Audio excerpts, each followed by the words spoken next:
Hello, everybody. Welcome to our webinar. This is the fourth in a series that we're doing on Medicare versus Medicaid. We have a lot of situations where somebody a little bit younger is concerned about one or both of those, and how do you qualify for both? So our panel is, there's four of us, and we've been doing this now, like I said, this is our fourth time. My name is Steve Schmidt. I'm an attorney with Carlson Burnett, and I mostly focus on long-term care planning and work with seniors, but there's a lot of overlap. And so we're going to be talking about the younger population today. We're going to start with David Thompson, and then we're going to start with, how do you qualify for Medicaid? That's fairly similar no matter what your age is. And then we're going to talk about, Stephanie's going to talk about life and financial circumstances and how they changed.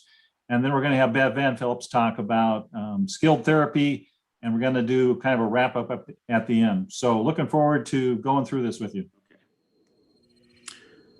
Hi, everybody. My name is David Thompson, and I am an elder law attorney at the firm of Carlson and Burnett, where my practice focuses on things like Medicaid planning, veterans benefits planning, guardianships for people who can't manage their own affairs. And then I sometimes get involved in disputes within families or involving long-term care facilities and the kinds of issues that come up. So the theme of all of our panels, this is panel number 4, has been the relationship between Medicare and Medicaid. And I'm going to continue with that theme today, but I'm going to focus on one particular piece of the puzzle, and that is the time that people spend in skilled nursing facilities. How much, if any, of that time is covered by Medicare. So before I answer that question, I'm just going to remind everybody of the differences between Medicaid and Medicare, because it's useful to keep those differences in mind. So when it comes to Medicaid, Medicaid is a program for low-income individuals. There are strict asset and income limits that one cannot exceed if you are to qualify for Medicaid. Medicaid is a federally funded program, but it's managed at the state level. And in Nebraska, Medicaid is managed through Access Nebraska, which is administered by the Department of Health and Human Services. Now, the process for applying for Medicaid can actually be quite complicated. And those complications derive not from the person's health situation, but their asset situation, and in particular, whether they have any different kind of assets, such as an insurance policy, or maybe they own a piece of a family farm, or maybe they just received a large inheritance, or perhaps the proceeds of a lawsuit or something like that. These are all assets that have to be treated in a particular way under Medicaid regulations. So that's often what the application process is focused on. Now, when it comes to skilled nursing care, if a person qualifies for Medicaid, if they meet the income and asset limits, and they are in a skilled nursing facility, now that care is going to be covered by Medicare up to a certain point, but for low-income folks, everything after that is going to be covered by Medicaid, and we'll see how this works as I move forward. Now, Medicare is not a need-based program. You don't have to be low-income in order to qualify for it. As a matter of fact, most people who are on Medicare were enrolled automatically when they turned 65. Coverage begins generally the first day of the month on which you turn 65. So my mother was born on April 26th, so her Medicare coverage started on April 1st of the year in which, the month in which she turned 65. Now, Medicare is also federally funded, but it's also federally managed. So when it comes to understanding the rules regarding Medicare, you have to consult an organization called the Center for Medicare and Medicaid Services. That's the national organization that handles Medicare. As I said, the Medicare, the application process for Medicare is nowhere near as complicated as the process for Medicaid, and is in fact, most of the time it happens automatically. Now, when it comes to time spent in a skilled nursing facility, Medicare will cover a part of that care as long as it falls within certain guidelines. And those guidelines are going to be what I talk about with the rest of my presentation. Now, as everybody knows, Medicare has lots of different pieces. There's Medicare Part A, Medicare Part B, Medicare Part D, Medicare Advantage policies, Medigap policies, and it's really not necessary for me to go into that kind of detail, especially because Stephanie, one of our other panelists, knows a lot more about that than I do. But I do want to make a distinction between Medicare Part A and Medicare Part B. And sometimes we talk about somebody having original Medicare, and what that means is that they have Part A and Part B. Now, when you're in a hospital, when you're receiving inpatient care in a hospital, Medicare will cover all of that under Part A. But when it comes to skilled care that somebody is receiving in a facility, Medicare will cover that, but only for a limited time period. And the rest of it's going to be covered by Medicare Part B, which covers lab tests, x-rays, ambulance services, durable medical equipment, and that kind of thing. There's also home health care that is sometimes covered. If that home health care is medically necessary, then it will be covered under Part A. But if it's not medically necessary, then usually it's what we call custodial care. And custodial care is care that is really aimed at helping somebody with their activities of daily living. And when I'm talking about activities of daily living, I'm referring to bathing, toileting, transferring from bed to the chair, ambulating, feeding yourself, those kinds of things. And the care that is aimed at helping somebody with those activities of daily living is considered custodial care, and therefore is not covered by Medicare. So when it comes to the stay in the skilled nursing facility, what does Medicare pay for? As I said, that there are certain guidelines that that care has to meet, and they're generally time guidelines. So first of all, there has to be what Medicare refers to as a qualifying hospital stay. And a qualifying hospital stay really means any stay in a hospital of 3 days or more. If you are only in the hospital for 1 day or 2 days, then you do not qualify for Medicare coverage of your time spent in the skilled nursing facility. But if you did have a qualifying hospital stay, then the first 20 days that you spend in the facility will be covered by Medicare at 100%. So from days 1 through days 20, Medicare will cover that 100%. After that, really, and that means days 21 through 100, from that point on, the patient has to pay a coinsurance, but the rest of it will be covered by Medicare. But when it comes to the period after that, really from day 101 going forward, Medicare doesn't cover any of it. So to the extent somebody does not qualify for Medicaid based on their income, then that care provided on day 101 going forward is covered through private pay or sometimes through a long-term care insurance policy. And then when it comes to custodial care, as I said, Medicare will not cover that at all. Custodial care is only covered by Medicaid. And that, as I said, those for people who meet the income requirements. So when you're looking at any particular situation, as I hope my presentation has demonstrated so far, there's a few key questions that you need to focus on. Question number 1 is, was there a qualifying hospital stay? Did the person stay in the hospital for at least 3 days? The next question is, what kind of care were they receiving? Was it skilled nursing care or was it custodial care? And then the question is, how many days of care did they receive? And that question can be a little more complicated than you might think at first glance, because that 100 days can be broken up over different periods of time. You can spend 20 days in a skilled nursing facility at one point in time and 20 days, or let's say 30 days in the skilled nursing facility at some other time. Now, those all fall within that first 100 days, but they're broken up over 2 periods of time. And how much of the benefit period gets used up in those kind of circumstances, again, depends on whether there was a qualifying hospital stay. And sometimes there has to be a second qualifying hospital stay if we're talking about a different point in time. But in general, the benefit period is 100 days. And so every time someone is in a skilled nursing facility, they use up a certain number of days in that benefit period.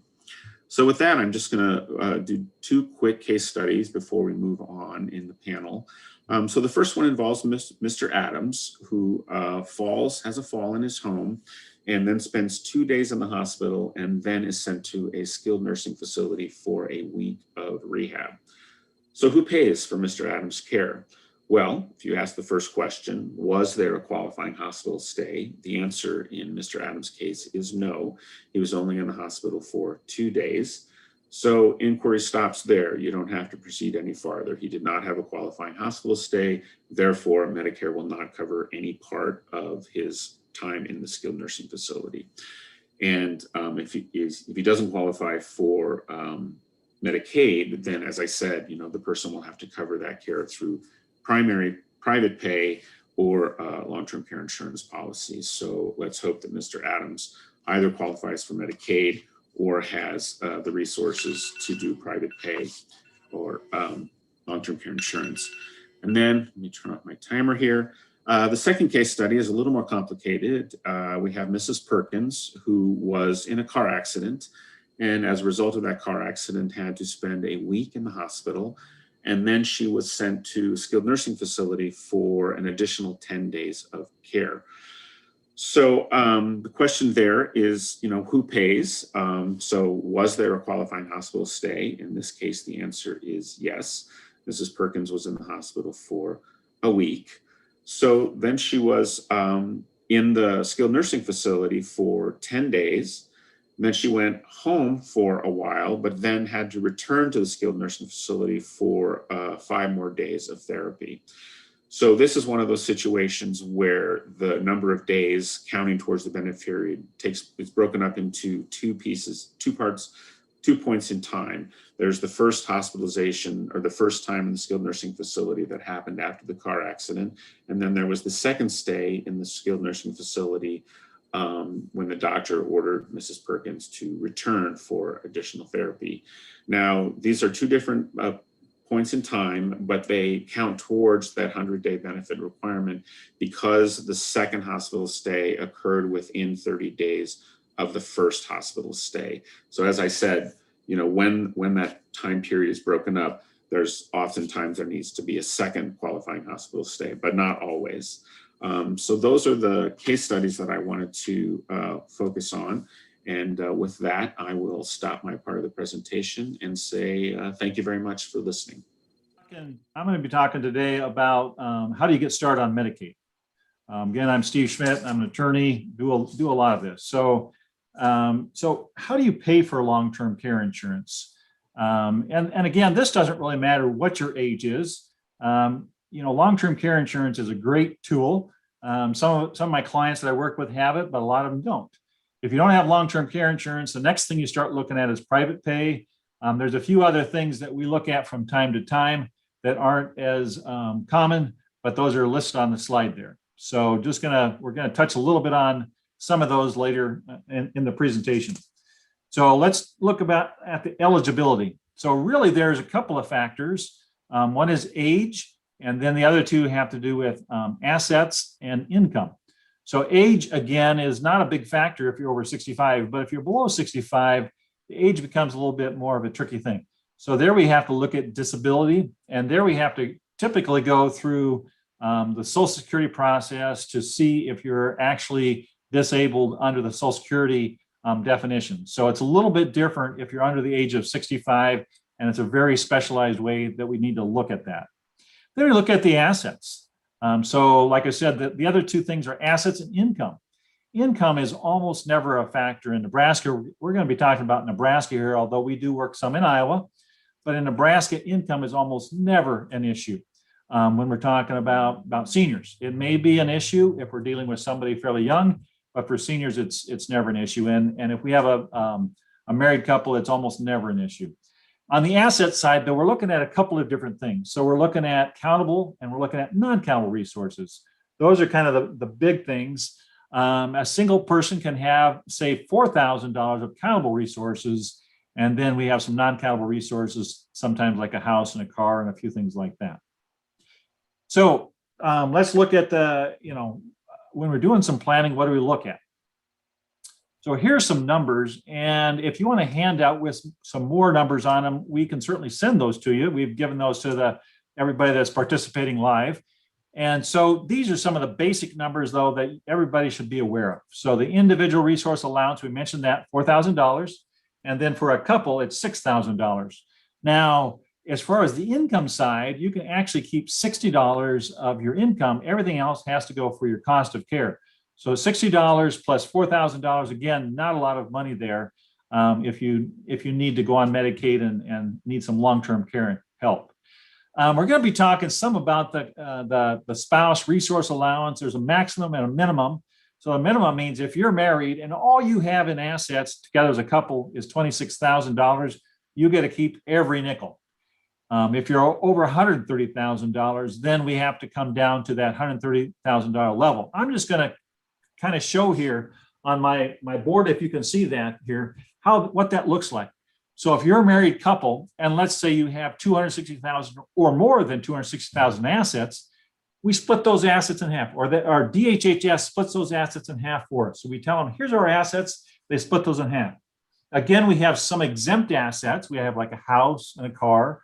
We may have some business assets, a very, very small life insurance. So there's a couple of assets. The ones we deal with most are the house and the car. So the $260,000, we split that in half. And what DHHS says is you can keep $130,000 of assets if you're the stay-at-home spouse or the community spouse. If you're the Medicaid applicant, if you're in a facility, have in-home cost of long-term care, then you have to spend down assets. And the most you can keep, again, is the $4,000. So again, this is a critical thing. If we have a married couple, no matter what the age, is to look at those assets and how do we take care of those assets. So let's look at some of the others. So let's look at long-term care insurance. So there we go, long-term care insurance. So there's been a couple of innovations in long-term care insurance here recently. If you're one of the fortunate individuals that bought a policy maybe 15 or 20 years ago, and you still have it, it's probably a great policy. A lot of the policies that we see that are older are really, really good policies, and you don't want to give those up. A lot of times we have newer policies, though, where it's a little bit different. And here's some of the newer innovations on that. So the partnership qualified policy was really wonderful when it came out. We don't see those as much anymore, but it allowed us to keep some additional assets over and above what Medicaid normally said.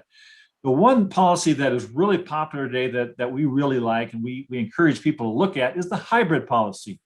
It's a hybrid between life insurance and long-term care insurance. So one of the complaints about long-term care insurance is if I die and I never spend it, I just wasted all that money. Well, with a hybrid policy, we know that if you don't use it for long-term care, somebody's going to get the benefit after you pass away. So those can be a really good benefit. So then let's talk a little bit about the VA benefits. We're going to have another webinar on this, but I just want to touch on this because you have to be aware, if there's a veteran involved, we have to look at VA benefits when we're doing any type of long-term care planning. So here's just some of the basics on that. So let's keep going here. So next is a spend down of assets. So, if we're trying to qualify for Medicaid, one of the first things we look at is if we have too many assets, is there something that we can or should spend on? So a lot of times I'm talking to individuals, they haven't, they've gotten behind in some area. They've gotten behind in fixing up their house. They've gotten behind on some bills. And they've gotten behind on mortgage. So different things like that we look at when we're doing some Medicaid planning, because we got to be really careful about giving assets to family members or to even a charity. But if we spend money taking care of the person that's going to apply for Medicaid, that's perfectly fine, and we do that all the time. In fact, you can even pay attorney fees and stuff like that. So there's ways to spend money to benefit the individual that we want to look at in a lot of these situations. So let's talk again about the spousal impoverishment, or let's look at the deprivation. There we go. So in the deprivation, there's a look back period. So again, we talked about, what if you gift assets to a family member, to a child or another family member? Or what if you gift assets to a charity? There's a look back period for Medicaid, which is 5 years. So if you do any type of significant gifts to your kids or anybody else within 5 years, Medicaid wants to know about that. And it goes into the calculation that we have to do and how to get you qualified for Medicaid. A lot of times people think that, hey, if I made a large gift within the last 5 years, I can't do anything. That's not necessarily true. We just have to be aware of it. We have to plan around it. So there's a penalty when you do that. A lot of times when we do Medicaid planning, we actually do gifting into a trust or some other type of way. And there's a penalty associated with that. The penalty doesn't start until we actually do an application for Medicaid. So be very careful about making gifts until you talk to somebody that knows how to do this planning, because it can really mess up the opportunity to do good planning and actually get benefits if you don't do this well, do it wisely. So let's go to the next one there. So here we're talking about if we have a single or a married individual, and this is non-crisis. Well, what crisis? What do we do? So let me first say what crisis planning. Crisis planning means we have a lot more or more, but usually it's a lot more expenses than we have income. So you have to have a lot of in-home care, or you have to go to assisted living, and your income is way down here and your expenses are way up here. We call that crisis. Well, we like to do non-crisis planning. So if we know that potentially we're going to have to look at Medicaid or large long-term care expenses, we want to do non-crisis planning. So this is kind of how we do. We go through all these different things. We look at the income, expenses, the gifts, and then we look at, if they have long-term care insurance, and we a lot of times do a trust and talk about gifting and caregiver agreements, those types of things. And annuities, we deal a lot with annuities. You got to be really careful on annuities. There are some providers that say, hey, we have a Medicaid compliant annuity, and it may be, but if it's not set up correctly with the plan, it can still make a big mess. So you got to be really careful with annuities. You want to make sure you're working with a professional that understands how the annuities work together with good Medicaid planning. And these are just some of the basics that we have to look at. It has to be irrevocable, non-assignable, sound actuarially, fixed payments, and then have Medicaid as a beneficiary, which simply means that if you get Medicaid benefits and there's an annuity out there, Medicaid annuity out there, the first payment goes back to reimburse DHHS. And okay, so trusts. I mentioned trust briefly. We use trusts a lot. And so a trust is a really good way to protect some assets. So whether it's a single individual or a married couple, one of the things we look at is a trust. How do we protect some assets? So again, ideally, we put some assets in a trust more than 5 years before somebody goes on Medicaid, or sometimes we have another person set up a trust for that person. A lot of times we may have a parent, and that's a special needs trust, a little bit different than this maybe, but it's the same concept. So again, if you have a child with special needs, make sure you look at an irrevocable trust, a special needs trust. But an irrevocable trust can also be used for a person who is trying to get on Medicaid. And these are kind of the things that we look at when we're doing that. So spousal impoverishment, I touched on that a little bit. I'm just going to touch on it again. Again, what I said before, if you have $26,000 of assets or less, you get to keep every nickel if you're the stay-at-home spouse or community spouse. If you have more than 130,000 assets, we have to do some planning. And one of the ways we do some planning is with an annuity. So we can actually take the excess assets over here from the Medicaid applicant spouse that is supposed to be spent down. We can take the assets that are excess of the 260,000 and we can buy an annuity. So one of the magic things about annuities, when it's done correctly, is we can convert assets into income. And so it's a way to get more assets back to the community spouse or the stay-at-home spouse and still qualify sooner rather than later for Medicaid. So estate recovery. You've probably heard a lot about that. Some states are more aggressive or proactive in estate recovery. I was very proactive. They go after assets on a regular basis. Nebraska, not so much. But Nebraska does require everybody who handles an administration after somebody passes away to notify DHHS. So they do recover some assets there. So just in conclusion, don't apply for Medicaid until you do some planning. Unless you have no money whatsoever, then go ahead and do it. But if you have some assets you're trying to save, or you think there's a potential of preserving some assets, make sure you talk to a qualified professional about that. There's only a few attorneys in Nebraska that do that, and a few attorneys in most states. So make sure you get good planning in place before you take too many steps and before you do gifting. Yeah, good afternoon. Thank you. My name is Stephanie Swerzik, and I'm the owner of Simplified Financial Solutions. I'm an independent insurance agent that assists seniors and people with disabilities, help to navigate their Medicare options and Medicaid spend down if that's something that they need, as well as marketplace solutions. I just wanted to talk to you today kind of to tie in what David and Steve have talked about, how to qualify for Medicaid and what that looks like, and then Medicare and what some of those benefits will sometimes, cover as far as skilled facility care and additional programs. So I wanted to talk about when life and financial circumstances change. I have a client, her name is Sally. She's 63 years old. I helped her, this was been last year, so the numbers are going to be a slightly different, but the concept's still the same. So she's 63. She is intellectually disabled, but she lives in Nebraska. Sally was living with her parents because of her disability, and she was receiving supplemental security income in the amount of $771 a month. That's the amount that's increased a little bit since then, but she lived with her elderly parents, but was able to attend an adult day program 5 days a week, which was super fulfilling. She loved going. She had friends there. In addition, it gave her elderly parents a little bit of a reprieve. They needed a little break from being her full-time care provider. So it was a really great fit. And that continued, and everything went along just fine until Sally's parents passed away.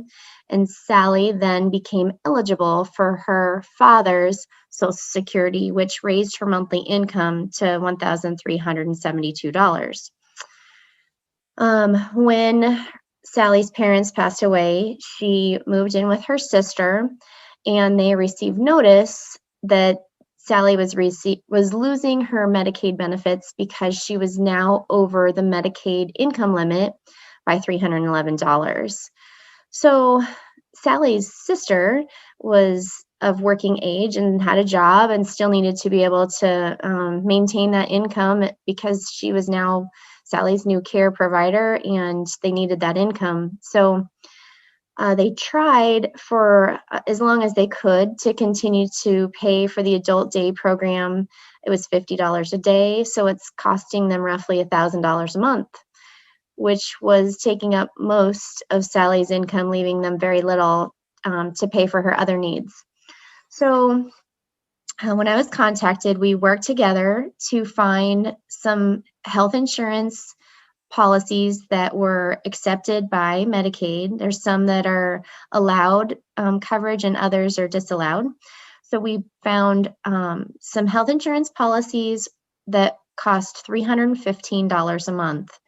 So by spending that $315 a month, she once again became eligible for Medicaid, and they were able to restore her benefits, and she was able to go to the adult day program again. So she was very happy. The sister was very relieved because that was a very important service that she was receiving. So by spending $315, they were virtually able to save that $1,000 a month that they were paying. So the net effect for savings was $685. This is a really common strategy that I help people with. Sometimes I'm contacted by people who have lost their Medicaid benefits because they're $4 over the spend down limit. And it's very simple fix. It can help them get a vision policy that's $12 to $13, and all of a sudden their benefits are restored. And so it's always good to know that for people just to be educated that, there's a simple fix, and that all hope is not lost. So thank you very much. And I'm going to pass it over to Bev Ann, who's got some additional case studies to share too. Thanks. Thank you, Stephanie. Again, I'm Bev Ann Phillips. I'm an occupational therapist with Key Complete Therapies. And I'm excited to talk to you today about some differences between Medicare and Medicaid and how skilled therapy services are delivered, maintenance programs are carried out, and how non-covered services are provided. As we begin, I just want to go over a couple of concepts to make sure we're all on the same page. Today, I am talking only about physical therapists, occupational therapists, and speech and language pathologists. There are other therapists whose services are covered by Medicare and Medicaid, but these are the three services that Key Complete Therapies provides, and these are the services that we know the most about. I want to point out that what Medicare, Medicaid, and other insurances pay for does not include everything that therapists are educated to do and licensed to do. Insurances pay for what that insurance company considers medically necessary. In addition to that, some therapists have education, certification, licensure in fields outside of their OT, PT, or speech education, and those services can be delivered to people but are not considered skilled care. So they are not covered by Medicare, Medicaid, or other insurances. And then I've been talking about skilled or skilled therapy. And to define that, you just need to remember that the definition is defined by the payment source. So typically it's going to mean the skills of a therapist are necessary to safely and effectively furnish the recognized therapy service for that payer. Three more important definitions is to understand the difference between rehabilitation, maintenance, and habilitation.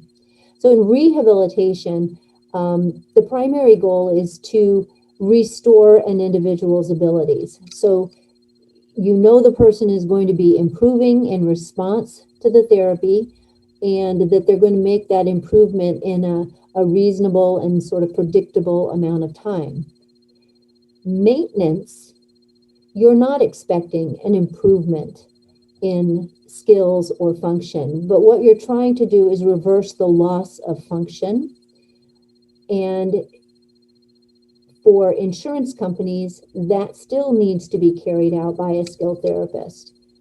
In habilitation, your primary goal is to help a person develop skills they have never had, that other people in their age bracket have developed through normal developmental processes. And habilitation as an aspect of care has been phased out of most medically based funding systems. So now let's compare and contrast Medicare and Medicaid and how skilled therapy begins and continues.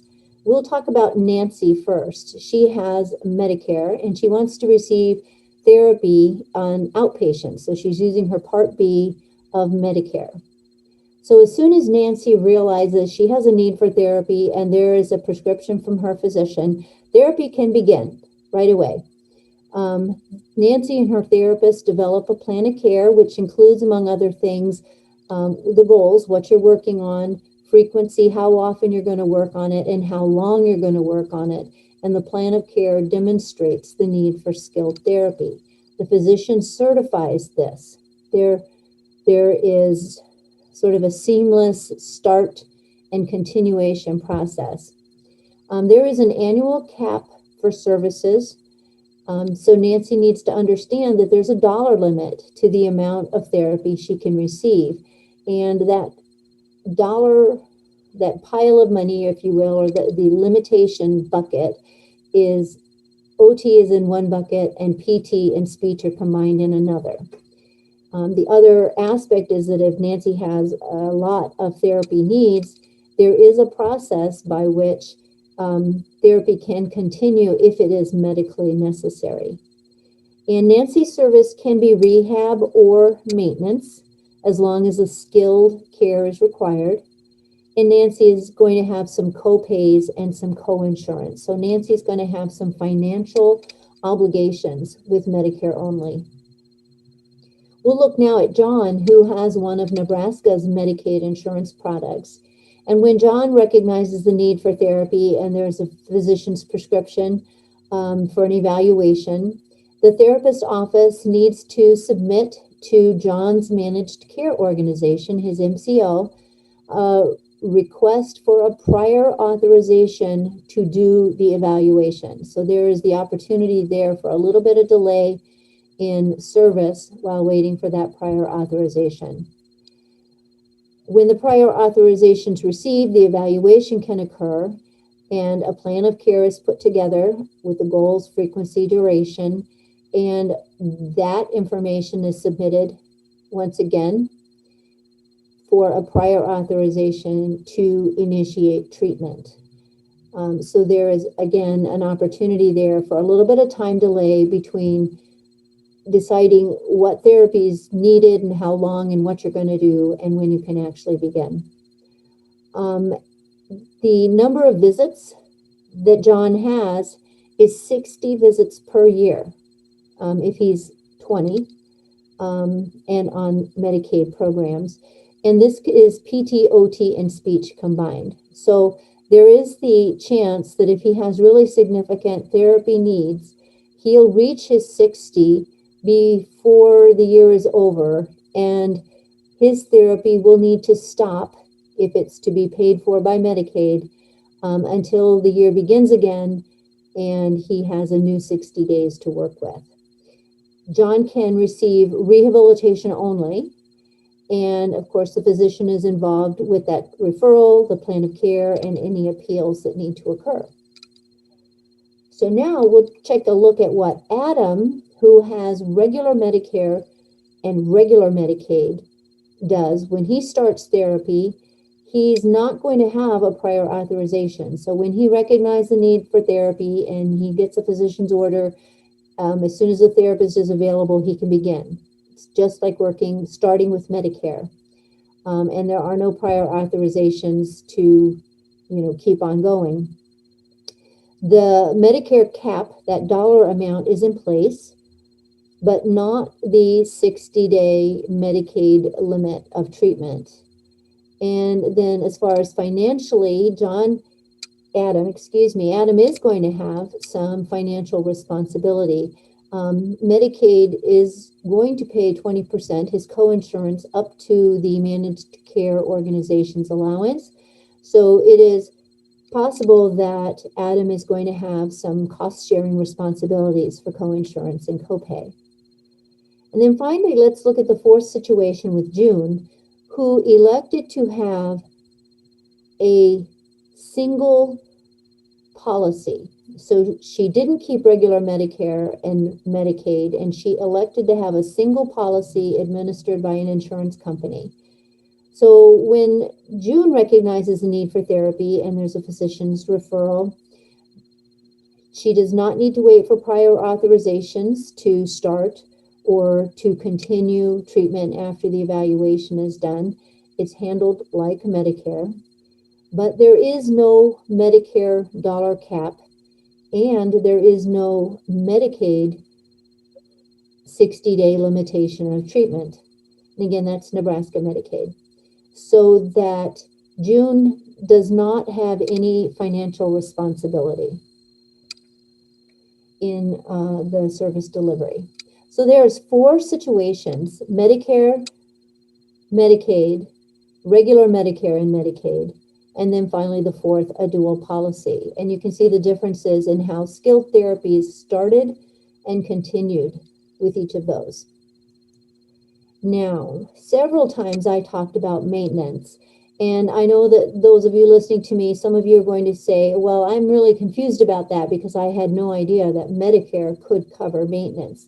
And you're not alone. Many therapists are unaware that Medicare can cover maintenance as long as it's delivered by a skilled therapist. And the reason for that confusion is that for many, many years, there was an improvement standard, which we all accepted as rule of thumb. And I'm going to share with you a case study. Mrs. P had amyotrophic lateral sclerosis, ALS, Lou Gehrig's disease, and that is a progressive neuromuscular condition that leads to end of life. And she was told by her insurance carrier for Medicare, that she was not going to be covered by Medicare because she had no potential for improvement. So Mrs. P, along with some other individuals and 6 national organizations who serve people with disabilities, brought a suit against the Centers for Medicare and Medicaid Services, which was settled January 24th in 2013. And the result of that was clarification that it is not a person's ability to improve that makes them eligible for Medicare. It is the need for skilled service that makes them eligible for Medicare. So Medicare does cover maintenance programs under 2 circumstances. And you need to understand this is only for services delivered by the therapist, not by any of the assistants who are educated and licensed in our professions. So the first scenario is Medicare will cover periodic reevaluations by a therapist of the patient in order to design and adjust and retrain others to carry out a maintenance program. So you need the therapist to make sure it's still appropriate and to train others. The other situation is when you need the skill and the judgment of the therapist to actually do the maintenance program. Nebraska Medicaid in practice, we've found that we are not able to do maintenance programs because the process that we go through to deliver services to Nebraska Medicaid, we have to submit and request that prior authorization in which we are demonstrating that we're going to have an improvement in function. So an improvement in function is rehabilitation. We cannot prevent or do maintenance. So there is that very stark difference between Medicare and Medicaid in Nebraska as far as maintenance is concerned. And then finally, let's touch on those services that therapists are qualified to provide to patients and clients, which are not going to be covered by the insurance company, either because that insurance carrier doesn't cover it or because it is a service that is outside of the scope of skilled care. But this is done. People can receive the services they want to receive as long as there is clear communication about it. And this is done through the Advanced Beneficiary Notice, ABN form. It's a Medicare form, but other insurance carriers can use it. And you are very clearly saying this particular service is not likely to be covered because of these reasons, and this is how much it is probably going to cost you. And then the patient or client has some options to take about billing related to that. And that is a way of making sure that you have protected the patient. You have let them know that they are liable for those services, but people can receive services that are not medically covered by their insurance company. joining us. On behalf of the regular panel who provide these webinar series, Medicare, Medicaid, or both, for individuals under 65 or who have disabilities, we appreciate your listening to this and sharing this information with others who can use it. We hope you'll look for our next webinar in the series, which is taking a closer look at some shared living services and day programs for individuals using Nebraska Medicaid. And if there are any things that our panelists can help you with in relations to information delivered in today's webinar or in general on Medicare, Medicaid, or both, please don't hesitate to reach out. They are here and willing to help you.